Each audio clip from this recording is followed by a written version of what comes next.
Hey, how's everyone doing today? My name is Marcel Boatwright. I'm a realtor here in North Carolina associated with Coldwell Banker Advantage. And I just want to make this quick little video explaining what the Working with Real Estate Agents brochure is and how it pertains to you. It is not an agency agreement, so just because you sign this does not mean you have to continue working with the realtor you signed it with. It acts more as an informative brochure explaining the repercussions of working with the realtor and so on and so forth. So without further ado, let's go and jump straight into it. I have the document here. So there are 4 agency types: buyer agency, dual agency, designated dual agency, and unrepresented buyer.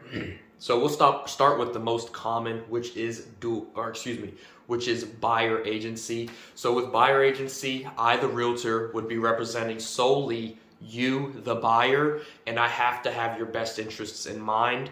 I will not be disclosing any personal information or anything like that to any other parties. This will offer the most protection to you, and it is the most common type of agency agreement. We can first start off with an oral agreement, meaning we don't have to put it into writing, and you can still shop around with any other realtors. Of course, it is mandated that as soon as we start putting offers on the table and submitting an offer, we will have to reduce that oral agreement into writing, and that would make it so you can no longer shop around for another realtor. You have to go with the realtor you choose. You may be shopping in 2 different areas, and you can work with multiple agents, but confer with your real estate agent just to make sure we're not stepping on anyone's toes or anything like that. The second agency type is dual agency. This is probably the second most common agency type, and this is if I'm representing the seller and listing their house for sale, and I also represent you, the buyer, and put the offer on the table, and I represent both sides of the party. That is what dual agency is. I am not allowed to give either party a one-up on the other, so I'm acting more of a referee compared to a coach.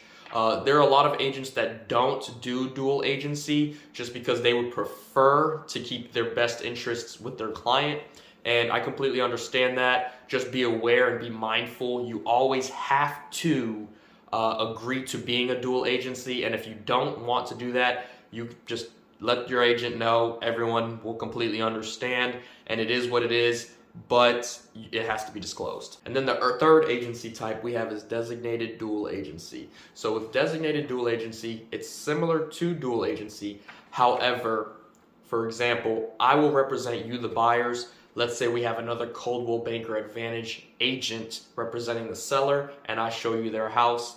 They're extremely interested and want to submit an offer. We submit an offer, get it under contract. Since we're both agents under the firm of Coldwell Banker Advantage, this is a designated dual agency. With that being said, we work in the same firm. We probably see each other in the same hallways. We can talk. We're probably friends. But I still have your best interests in mind. I'm no longer a referee. I'm more of a coach to you. I have your best interests in mind. Of course, both agents are going to be working to the same goal, get the house sold. But unlike dual agency, I'm not representing both sides. I represent you. The other agent represents the seller, but we're both under the same firm. And then the fourth and final, and probably the least common agency type, is unrepresented buyer. It's pretty self-explanatory. I've never personally done an unrepresented buyer, but with that being said, I would represent the seller instead of you, so I don't have your best interests in mind. Please be mindful of what I would be telling you and how I'm instructing you, and be careful of what you tell me. Just because I represent the seller, I have their best interests in mind, that means I'm trying to sell it for the highest price possible, trying to get the least amount of repairs done, so on and so forth. I've never done it. I don't understand why any buyer would even want to do it, because typically the seller will pay for your commission after you, the buyer, will fund the deal.